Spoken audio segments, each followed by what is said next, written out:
My son won't share any assets with you, Victoria announced smugly over her morning tea, each word dripping with satisfaction. You're just a temporary decoration until he finds someone more suitable. I kept arranging the flowers in the crystal vase, my hands steady despite the venom in her voice.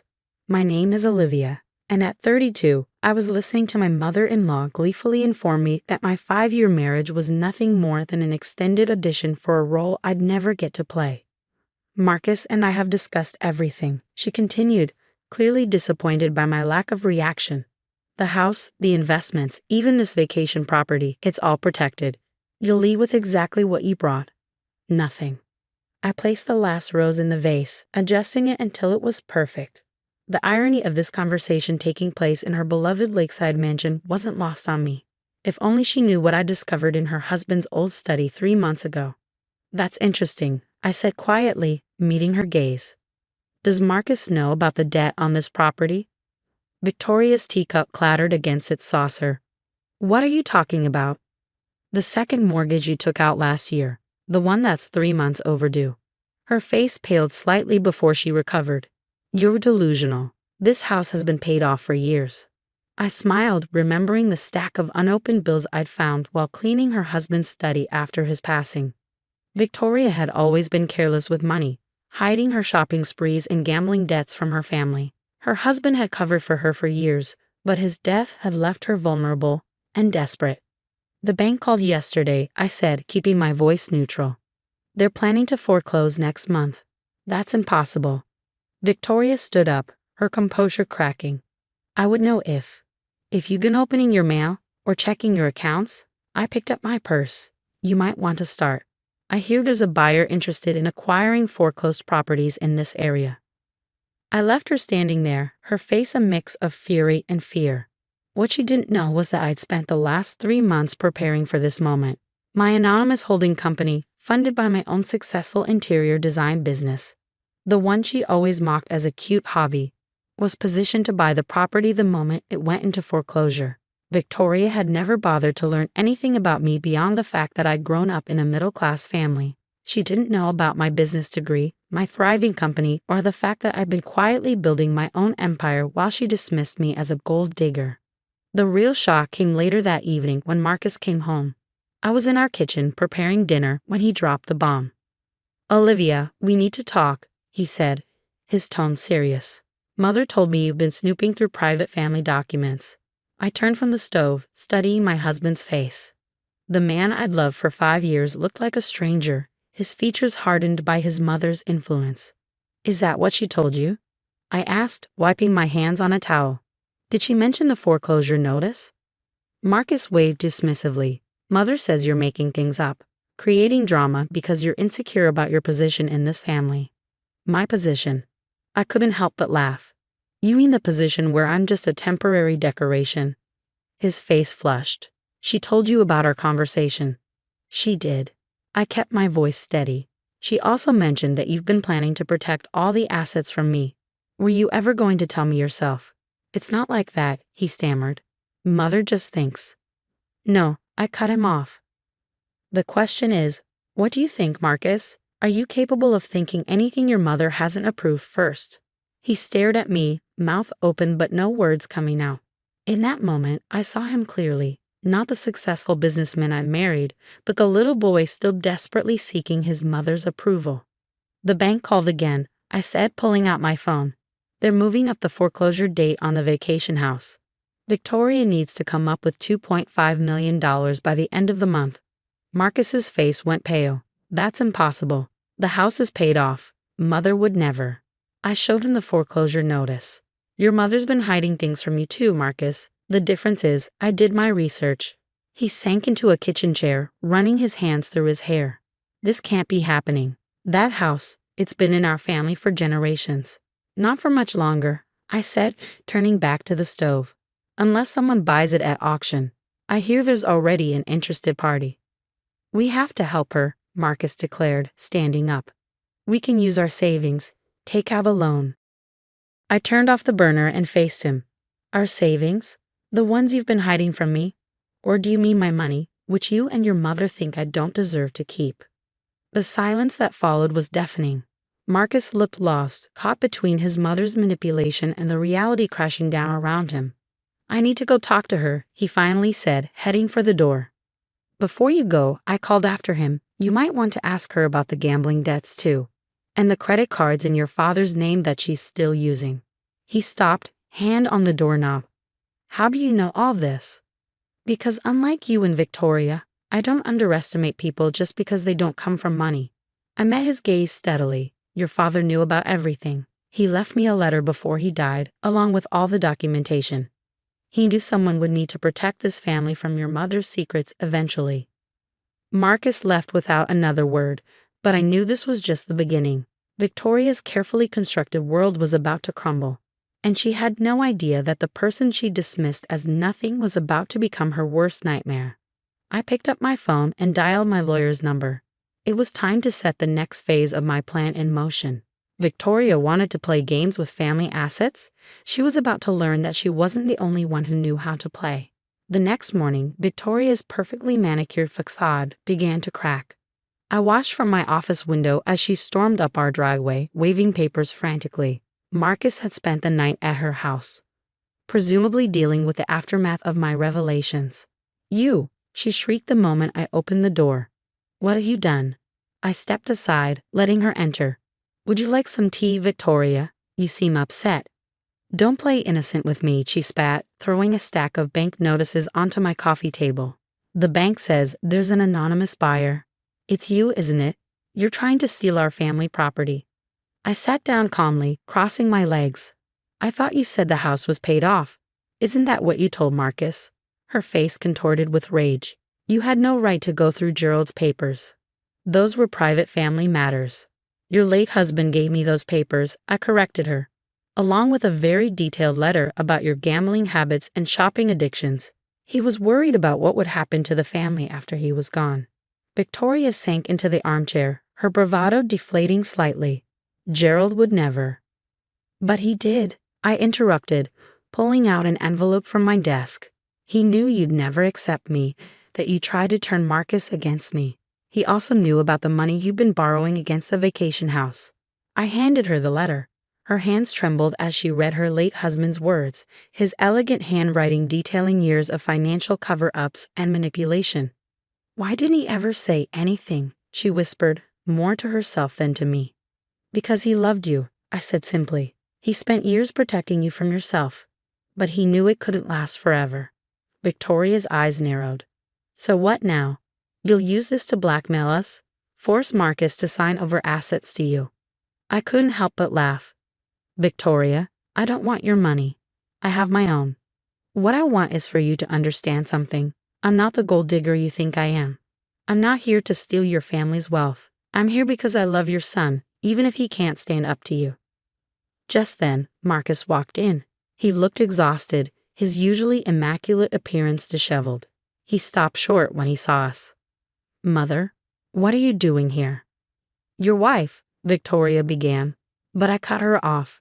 I was just explaining to Victoria about the buyer interested in the vacation house, I said smoothly. Meridian Holdings has made a very generous offer, considering the circumstances. Marcus frowned. Meridian Holdings? I've never heard of them. They're new, I explained, but they're willing to clear the debt and allow the current occupant to remain as a tenant, if certain conditions are met. Victoria's head snapped up. What conditions? I stood walking to the window. Full disclosure of all financial dealings to Marcus. No more hidden debts, no more secret gambling. And I turned to face them both. A public apology for the ways you've treated me over the years. This is blackmail, Victoria hissed. No, I corrected her. This is a chance for redemption. Gerald wanted this family to heal, not tear itself apart over money and pride. Marcus stepped forward, looking between his mother and me. The company, Meridian Holdings. It's yours, isn't it? I met his gaze steadily. Yes, I set it up 3 months ago after finding Gerald's letter. I knew Victoria would never accept help directly from me.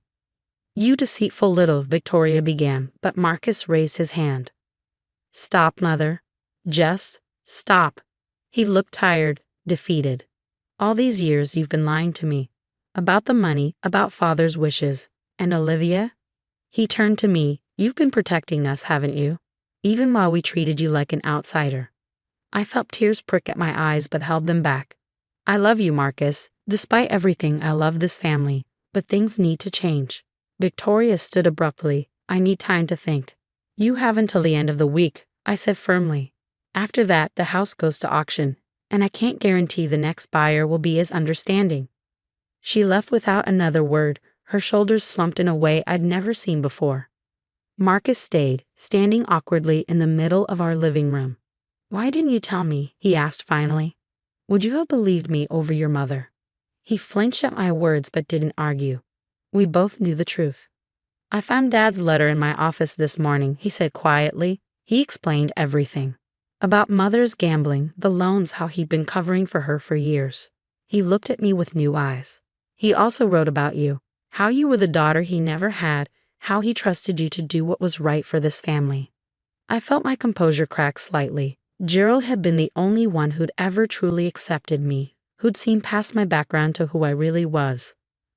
I'm so sorry, Olivia, Marcus continued, stepping closer. I've been blind, weak. I let Mother control everything, including how I treated the person I love most in this world. I wanted to fall into his arms, to let his words heal the years of hurt, but we weren't there yet. There was still more to be done. If we're going to fix this, I said carefully, things have to change. No more letting your mother run our lives. No more secrets about money or property. We either become true partners, or we end it, he finished. I understand. And I choose you, Olivia. I should have chosen you all along. He reached for my hand, and this time, I let him take it. It wasn't a perfect resolution. There were still conversations to be had, trust to rebuild. But it was a start. As we stood there, I thought about the vacation house by the lake, about Gerald's letter, and about the long road ahead. Victoria might never fully accept me, but she would learn to respect me. And maybe, just maybe, this family could heal after all. A week later, I sat in my lawyer's office, watching Victoria read through the Meridian Holdings contract. Her hands still trembled slightly, but her face had lost the venomous anger I'd grown so accustomed to seeing. This is surprisingly generous, she admitted reluctantly, looking up from the papers. You'll clear all the debts, and I can stay in the house as a tenant. With conditions, I reminded her. Complete financial transparency, no more gambling, no hidden credit cards, and family counseling, all of us. Marcus, sitting beside me, squeezed my hand. He'd spent the past week discovering the full extent of his mother's financial deceptions. The vacation house was just the tip of the iceberg. The alternative, my lawyer added professionally, is immediate foreclosure and public auction. Given the circumstances, Mrs. Harrison, this offer is exceptionally fair. Victoria's perfectly manicured fingers traced the edges of the contract. And this stays private? No one outside the family needs to know. As long as you comply with all conditions, I confirmed. This isn't about humiliating you, Victoria. It's about healing this family. She picked up the pen, then hesitated. Gerald really left you that letter. Telling you everything. I pulled out the worn envelope I carried for months, sliding it across the table. Read it yourself. Her eyes filled with tears as she recognized her late husband's handwriting. My dear Olivia, I know my wife will never willingly accept you, but I've watched you build your business from nothing, seen your strength and integrity. You're the daughter I always wanted, and I trust you to protect this family when I'm gone, even from themselves. The documentation in my study will explain everything. Use it wisely, with compassion but firmness. Victoria needs boundaries she won't set for herself, and Marcus needs to learn to stand on his own. I'm trusting you with my greatest treasures, my family's future and their chance at redemption. With love and faith, Gerald. Victoria wiped her eyes, carefully refolding the letter. Without another word, she signed the contract. The next few months brought changes none of us could have predicted. Victoria, stripped of her financial secrets and forced to confront her addictions, slowly began to change. The family counseling sessions, though initially tense, gave us all a space to speak honestly about years of hurt and manipulation. I was jealous, Victoria admitted during one session, surprising us all. You came from nothing, but you built something real. I've just been pretending all my life, hiding behind family money and Gerald's protection. Marcus found his voice too, standing up to his mother for the first time in his life. "I can't be the son you wanted," he told her. "But I can be a better husband, a better man, like father wanted me to be." As for me, I kept my word. Meridian Holdings maintained Victoria's dignity in public while privately ensuring she stuck to her promises. The vacation house, rather than becoming a symbol of division, slowly transformed into a place of healing. 6 months after the contract signing, we all gathered there for a family dinner. I watched Victoria in the kitchen, actually cooking instead of ordering staff to do it. Marcus set the table, laughing at something his mother said, a sound I hadn't heard in years.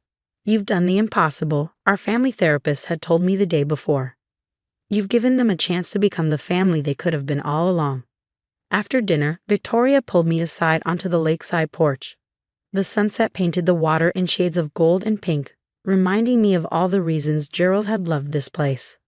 "I'll never be the mother-in-law you deserved," she said quietly, "but I'm trying to be better.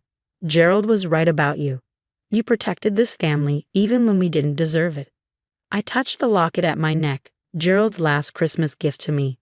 "We're all learning, Victoria. That's what family does." Inside, I heard Marcus loading the dishwasher, another small but significant change. He'd grown too, stepping out of his mother's shadow to become a true partner in our marriage. Later that night, as Marcus and I walked along the lake, he asked, "Do you regret any of it?